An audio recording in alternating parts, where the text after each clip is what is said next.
Vamos apresentar as receitas de uma forma diferente? Eu sou o chefe Gabriel Lourenço e nessa aula a gente vai falar um pouco de receitas no pão e também falar um pouco deste pão, como fazer ou pelo menos como moldar, como trabalhar para obter o máximo de um prato que é comestível. Então nós vamos fazer duas receitas super gostosas que você pode sim ou não servir no pão ou também pode utilizar a base desse pão e essa técnica para servir outras receitas. É o que eu mais espero de vocês, que você utilize sua criatividade, sua dedicação, sua técnica, suas aulas aqui para criar suas próprias receitas e virar o verdadeiro chefe em casa. Vale a pena a gente fazer uma introdução e falar um pouco da história e da cultura, como sempre aqui na Sal a Gosto. Você está cansado de ouvir que a gente sempre diz que um prato não se baseia somente na receita escrita. A receita é muito importante, inclusive está aí no material PDF para você depois brincar, anotar, mudar e fazer as alterações conforme suas preferências. Mas é muito importante que a gente estude técnica, história e cultura. Nesses pratos em específico a gente tem história, né, mas a gente tem a cultura de adaptação local e principalmente a técnica. As sopas, os cremes, né, eles são talvez um dos alimentos mais antigos do mundo.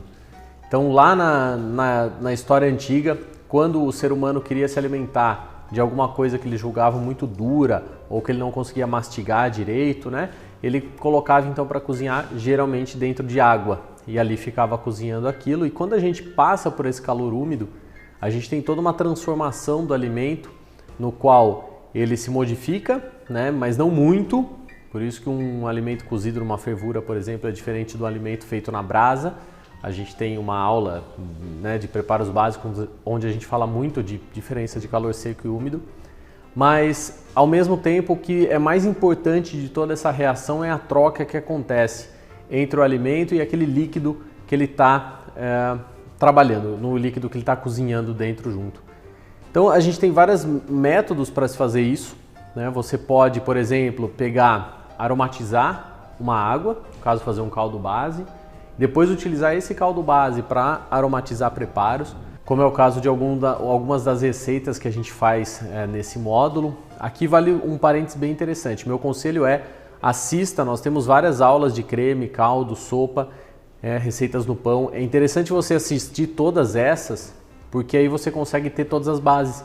A gente não poderia colocar tudo em uma aula, ficaria muito comprido, muito cansativo para você. Então a gente dividiu em aulas, né? Alguns assuntos são comuns em todas elas, mas bases são diferentes. Então se você tiver uma base de leite, uma base de vegetal, uma base de cereal, uma base de caldo, né? Uma base que não leve nada disso, vai ser muito bacana porque você vai conseguir ver a receita e falar assim: bom, hoje eu quero fazer uma sopa de aspargos, porque eu tenho aspargos aqui. Tá, mas o que eu quero dele?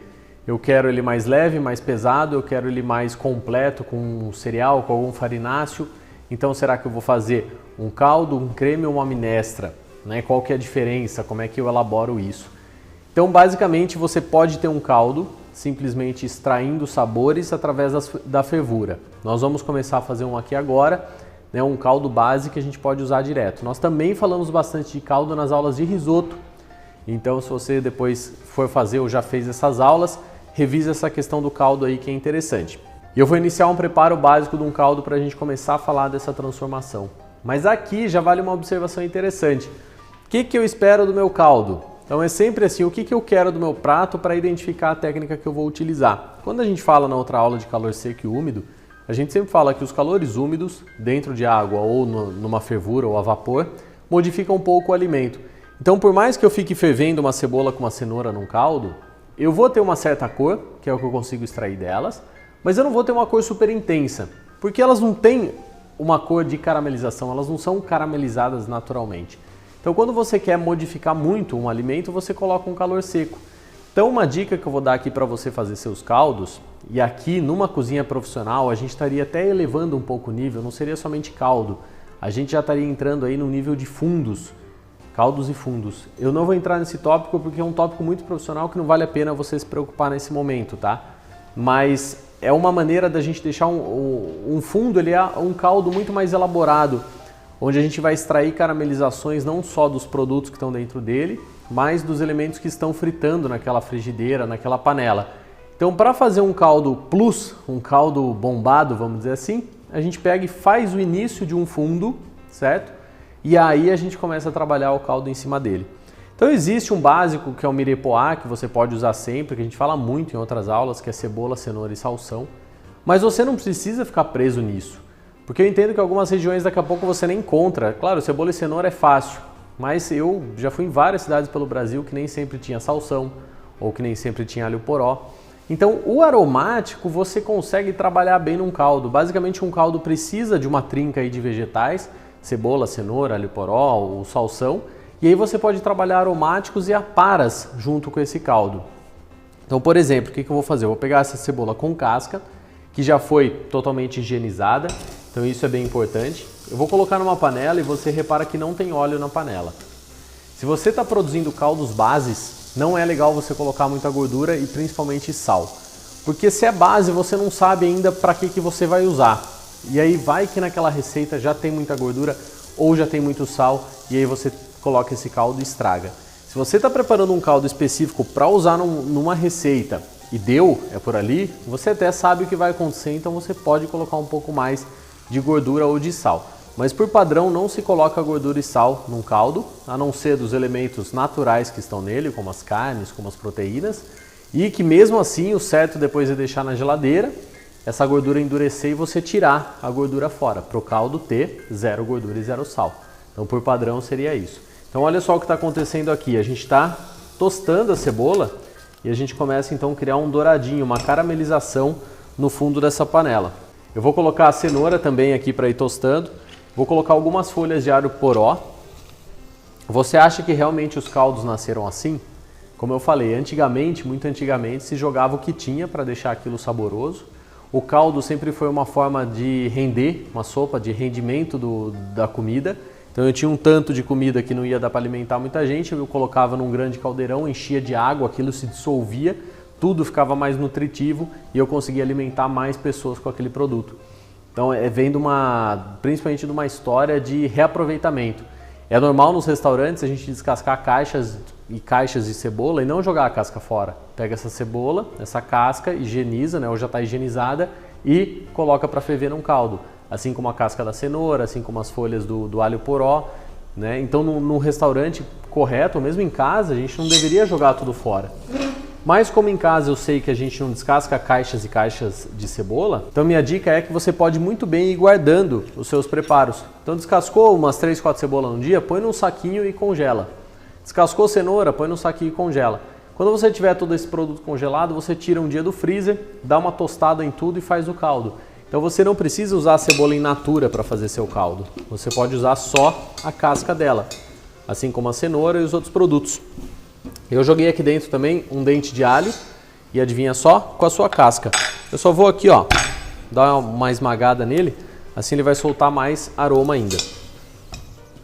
Então a gente está tostando tudo, está ocorrendo caramelização. Se a gente reparar aqui, ó, a cenoura já está sendo caramelizada, né? Tostada. Eu vou colocar junto uma folha de louro, que entra nos aromáticos. Vou colocar 2 bagas de zimbro. Então, o zimbro é um tempero super famoso, inclusive é o zimbro que faz o gin. A gente tem uma aula de gin aí bem legal. Vou colocar uns 2 cravos da Índia, mais um zimbro aqui, só para ter mais aroma, deixar tudo dar uma tostada.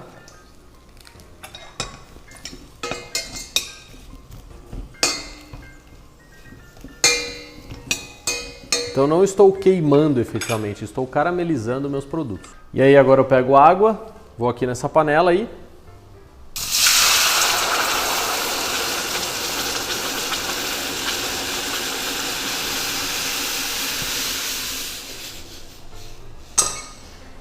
Precisa ser água quente? Não, pessoal, não precisa. Isso aqui vai ter que ferver no mínimo 1 hora, 1 hora e pouco. Se você está fazendo um caldo só de vegetais, só de legumes, como eu estou fazendo aqui, 1 hora de fervura, uma fervura baixa, não fervura exagerada, já vai estar bom. Agora esse caldo você pode evoluir para outros. Então uma base aromática assim, quer colocar ainda algum pedacinho de pimentão, tem quem coloque, cebola roxa, o que você quiser colocar de aromáticos aqui é livre. Além disso, você pode colocar paras e transformar esse caldo em outros tipos de caldo. Se você colocar músculo bovino, osso, ossobuco, tutano, deixar ferver, aí você deixa ferver 2 horas. Sempre que tiver um bicho junto, deixa 2 horas, tá? E aí você vai ter um caldo de carne. Se você puser carne e coxas de frango ou ossos de frango, você vai ter um caldo mesclado aí de carne e frango, como a gente usa bastante para o anholine. Se você tiver outros animais, por exemplo, casca e cabeça de camarão, vai ter um caldo de camarão. Então sempre agora que você estiver manipulando alimentos, a partir de agora na sua cozinha, vai pensando sempre um pouco mais. Comprei um peixe, limpei o peixe, sobrou a cabeça, a espinha e o rabo. Eu vou armazenar? Eu congelo essa cabeça, essa espinha, esse rabo, e o dia que eu tiver que fazer uma receita com peixe ou com caldo de peixe, eu vou pegar, juntar tudo isso, colocar o peixe aqui e vou deixar ferver 1h30, 2. E eu vou ter um caldo de peixe, ou um caldo de camarão, um caldo de coelho, um caldo de perdiz, o caldo que você quiser fazer. Eu sempre mostro o caldo de legumes porque ele é o neutro. O caldo de legumes você vai usar em qualquer receita, ele não vai interferir. Mas, por exemplo, você não vai usar um caldo de camarão numa receita de carne, vai ficar estranho, né? Os sabores vão conflitar. Ou você está criando um prato novo aí, quem sabe. Mas no normal não se utiliza. Então eu vou deixar aqui, daqui a pouco já vai começar fervendo. E essa base de caldo é muito legal para você guardar, para você ter, né? E mexer. Daqui a pouco você está criando os seus caldos, receitas exclusivas suas. Então eu repito, se você quiser fazer um caldo específico, já coloca desde o início a carne, o frango, e aí você consegue dar sequência no seu caldo, tá bom? Outras bases que a gente pode ter para caldos, cremes, sopas, seria a base de leite ou a base de lácteos, e aí a gente tem duas linhas, na verdade 3. O próprio leite in natura, então você vai refogar, sei lá, os aspargos, vai colocar o leite ali, vai deixar tudo ferver, depois vai bater no mixer, no processador, e você vai ter um creminho mais ralo, feito à base de leite. Se você pegar esse leite e fizer, antes de misturar ali, obviamente, um molho branco, uma base de bechamel, você já tem uma base para creme. E aí você faz o mesmo processo, né? A gente vai ver tudo isso em todas as aulas.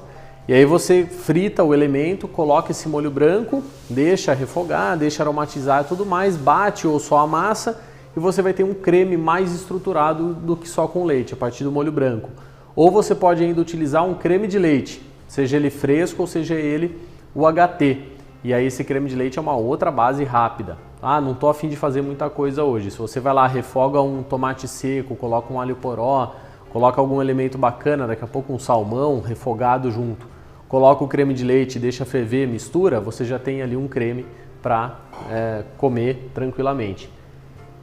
Então você pode ter bases de caldo, bases de lácteos ou ainda bases dos próprios vegetais. Isso nós vamos ver na sopa de cebola, vamos ver na sopa creme de abóbora, né? Se você fizer uma sopa de ervilhas, uma sopa de brócolis, você deixa o vegetal cozinhar junto com os elementos, geralmente também através da adição de um caldo, e depois que tiver tudo muito macio se desmanchando, você ou amassa ou passa num mixer e tem um creme ou uma sopa à base do vegetal. Então ele estrutura, pode ser a batata, a mandioquinha, ele vai estruturar esse caldo.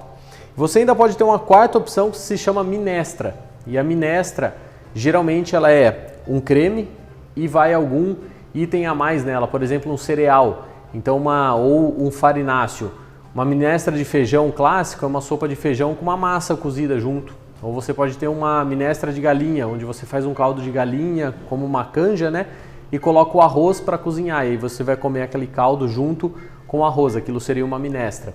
Então essas linhas todas é legal você conhecer, é legal ter uma ideia do nome, mas a gente não está aqui para ficar estudando e aprender nome. É importante você saber, mas é mais legal saber na prática o que você pode fazer com os elementos. Base de caldo, base de lácteos, base dos próprios vegetais ou migrar para uma minestra. Com essas 4 pontos de partida, são infinitas as possibilidades que você pode criar de cremes e caldos. Depois flambar, fazer crouton, né, fazer decorações, servir no pão, servir dentro do próprio vegetal, servir em panelas de ferro, tudo isso vai ser a liberdade que a gente quer ver você fazendo. Você vai mostrar para nós ali no @salagosto, ali no @chefgabi. A gente vai querer bater esse papo e ver tudo que você está criando, tá? Vamos agora para as receitas efetivamente e explorando um pouco mais de algumas dessas bases nessa aula. Então aqui já estão meus pães. E a primeira receita que a gente vai fazer é muito parecida com uma da outra aula que a gente tem, que é uma de abóbora com leite de coco e gengibre, que é encantadora. Então isso só firma o que eu acabei de falar na aula, de que você tem que juntar todas essas aulas. Você tem que pegar a sopa de cebola incrível que a gente faz na aula de sopas clássicas e colocar dentro de um pão. Você tem que pegar a cebola de alho poró e daqui a pouco transformar essa receita não com base de batata, mas com a base do molho branco que a gente faz na outra aula. Então mescle tudo isso. Aqui é bem tranquila essa receita. Nós vamos, com a mesma ideia da abóbora, nós vamos fazer um crouton da abóbora da outra aula, né? Nós vamos fazer um crouton de calabresa. Então a calabresa picada em cubos. Sempre lembrando que na ideia desse crouton, quando eu faço um crouton de pão, eu tosto ele inteiro. Por quê? Porque o pão ele tem ar dentro. Então mesmo que eu toste completamente ele, quando eu morder ele está macio por causa do ar. A calabresa não tem ar. Se eu tostar completamente, ela vira um cubo duro que dói o dente de morder. Então quando você fizer croutons de embutidos, deixe somente tostado por fora, crocante por fora e macio por dentro para ficar agradável. Se você errou, você vai ser obrigado no final da sua sopa colocá-los e deixar eles cozinharem um pouco junto. Não é o correto, tá? E aí você não vai ter o crouton. Existe uma outra receita de queijos no qual a gente faz o bacon flambado no conhaque, mas aí a ideia não é ser crouton de bacon, tá? Ali ele volta no final para soltar gosto mesmo e ficar macio junto com o queijo. Então a nossa calabresa vai começar a virar o crouton. Quer cortar assim também? Vai lá na aula de cortes básicos que a gente mostra exatamente como fazer a guilhotina e como conservar as suas facas bem afiadas.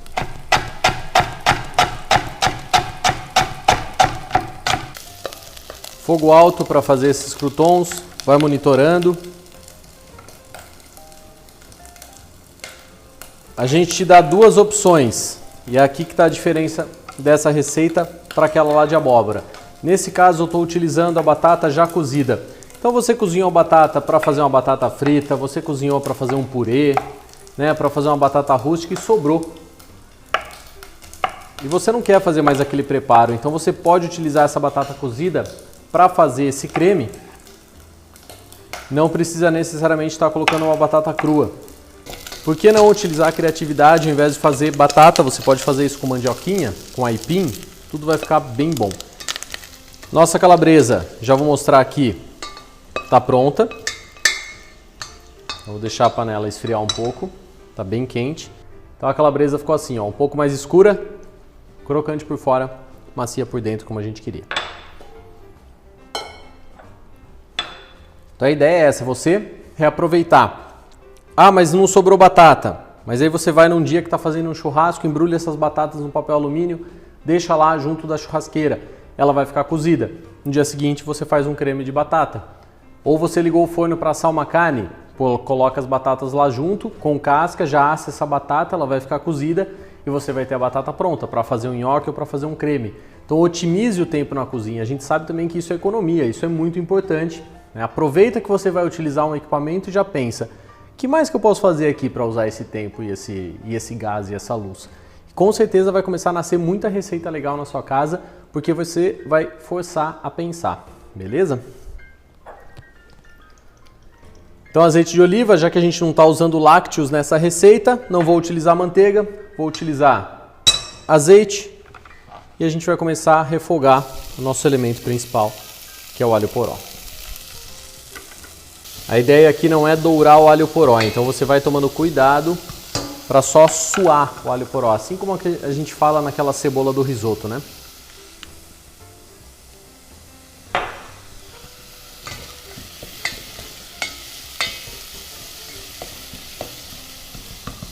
Então eu baixei o fogo e vou controlando o fogo do alho poró. Então aqui o nosso alho poró vai querer começar a pegar cor. O que eu vou fazer? Vou colocar a batata e o caldo. Você vai pensar, pô Gabi, mas o alho poró tá duro ainda, ele é fibroso, ele demora para cozinhar. É por isso que a gente vai colocar o caldo para ele cozinhar. Então eu prefiro parar aqui onde eu quiser com a cor dele, do que deixar ele muito tempo e ele acabar ficando dourado. Então a gente coloca essa batata aqui e já entra o caldo. O caldo que a gente começou no começo da aula. Olha que bonito. Dourado, cheio de cor, cheio de aroma. Era o que a gente esperava dele, né?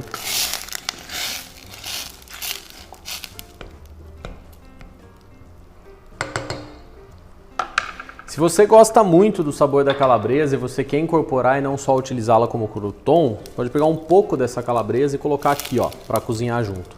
Só tenha em mente uma coisa, na hora de amassar, se você usar um amassador de batata, ela não vai dissolver. Ou se você bater no mixer, ela vai dissolver junto.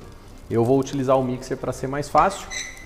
E aqui a gente vai deixar tudo isso cozinhar bastante agora.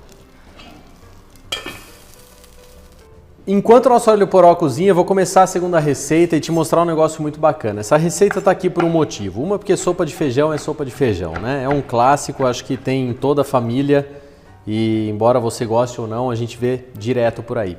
O que eu vou fazer agora aqui é o que a gente chama de batuto.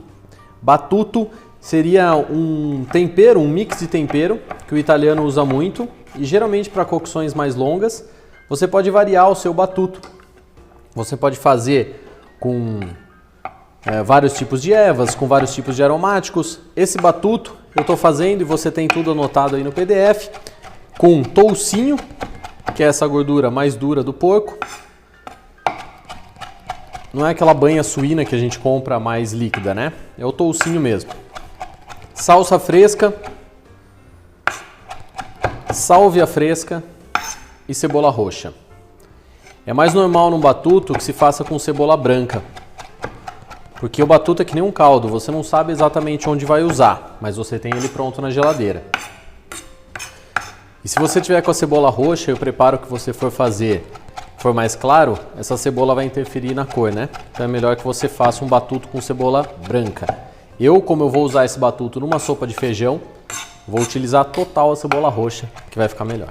Então é literalmente aqui batuto. Vamos batendo tudo com a faca aqui. Até virar uma pasta. Obviamente você não precisa usar isso aqui só em sopa, não fique preso nessa receita com isso. Utilize em qualquer refogado, carne de panela, onde você queira agregar muita potência de sabor de uma forma rápida. Você pode ficar batendo o seu batuto até ele ficar uma pasta mesmo. Tudo vai depender do resultado que você quer no prato. Só ficar picando, picando, picando, ele vai virando uma pasta verde. Aqui vai virar uma pasta meio verde roxa e vai estar pronto. Para a nossa sopa assim tá perfeito, porque nossa sopa vai ter pedacinhos, né? Vamos ver como é que tá o nosso alho poró. Cozinhando lindamente.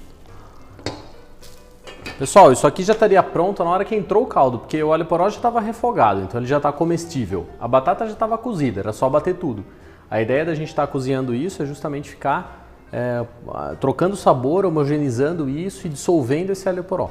Para a sopa de feijão, a gente vai seguir a mesma filosofia e a mesma ideia da batata, da abóbora, que é o quê?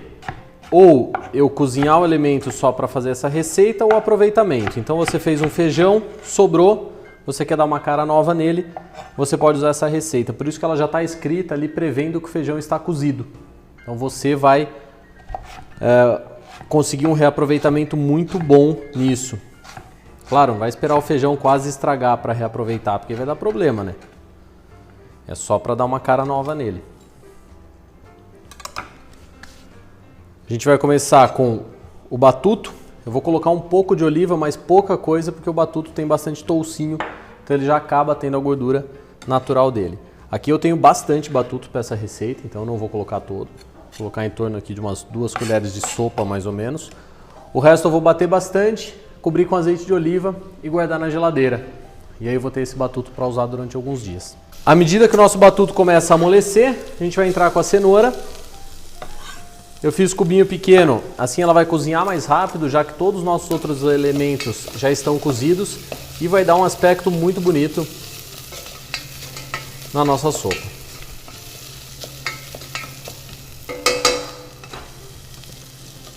Então a batata a gente vai fazer em pedaços, por quê?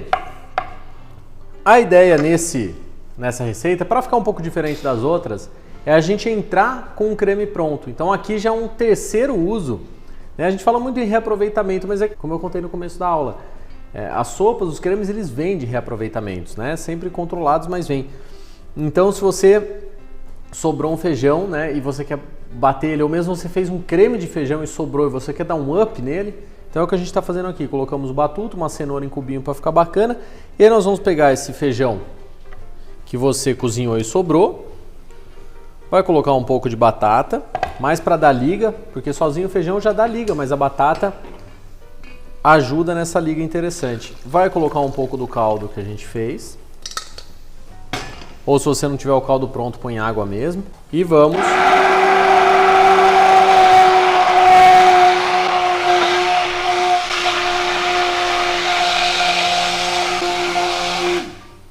Ótimo.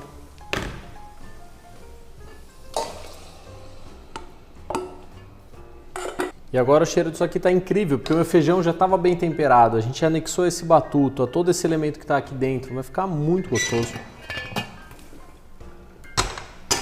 Vou passar para o fogo mais forte. Se você quiser colocar uma folha de louro, caso você não esteja usando um feijão que já estava pronto, a folha de louro vai resgatar aquele sabor típico do feijão. Agora chegou um dos focos da aula, que é a gente fazer justamente o trabalho com o pão. Então você vai pegar um pão mais cascudo. Se o seu pão não tiver tanta casca, o segredo é colocá-lo no forno e deixar ele fazer casca. Mas não coloca no forno muito alto, coloca mais baixo. Assim você vai desidratando a parte de fora dele e ele vai criar uma capa, né? Porque se ele for muito macio, na hora de colocar um líquido denso e quente, ele pode desmanchar. Aí tem outro erro que o pessoal faz, tirar esse miolo e jogar fora. Utiliza esse miolo como proteção, a não ser que você tenha um pão tipo toscano mesmo, que tem aquela capa, aquela placa em volta que é impossível quebrar. Agora, se você tiver um pão mais macio, meu conselho é ir usando o próprio miolo, repara aqui, para ir construindo a lateral. Você vai prensando esse miolo e vai firmando bem mesmo a lateral do pão. E aí sim você vai ter uma cumbuca resistente, utilizando o próprio miolo. Legal, né? Se você fizer com pães menores, também fica bonito. Então, esse aqui eu dei uma passadinha no forno para justamente fortalecer essa ideia que eu comentei, de fazer uma casca. Esse era um pão que não tinha muita casca. Mas ó, com uma passada no forno, ele criou uma crosta.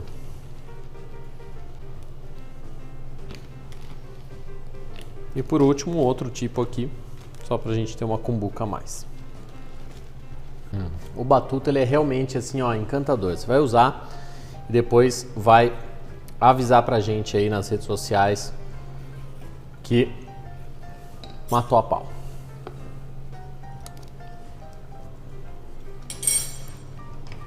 Então agora finalizar o creme de alho poró.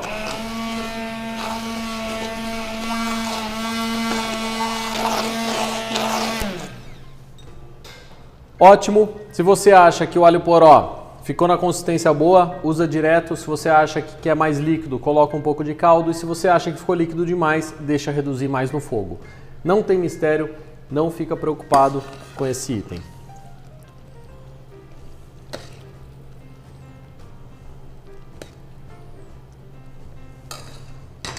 Lembra que ele tinha um crouton junto, de linguiça calabresa. Pode apoiar a tampinha desse pão aqui para ficar legal, ó.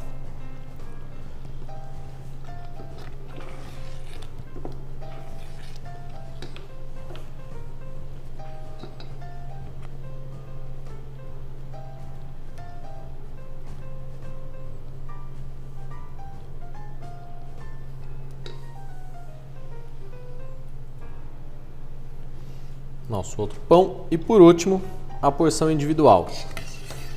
Vou servir esse aqui mesmo. Eu gosto de mostrar assim porque você pode fazer uma entrada, vai receber os amigos, pode fazer mini pães para receber o pessoal. Fica bonito de comer. Queijo ralado em cima da sopa de feijão é um clássico. E tá aí, olha que legal. Você pode servir, na verdade, qualquer comida cremosa dentro de um pão. Se você quiser colocar estrogonofe dentro de um pão, já vi servido por aí também.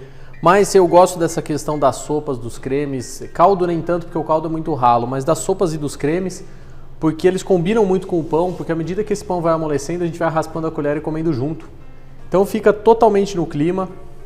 Se você quiser gratinar, você pode tanto passar o maçarico em cima para não mexer tanto no pão. Se você quiser colocar no forno e dar aquela tostada, o pão vai dar uma tostadinha e vai derreter o queijo em cima. Então te dá margem aí para você fazer comidas deliciosas. Pense que maravilha, uma sopinha dessa de feijão num pão. Olha, esse creme lindo de alho poró.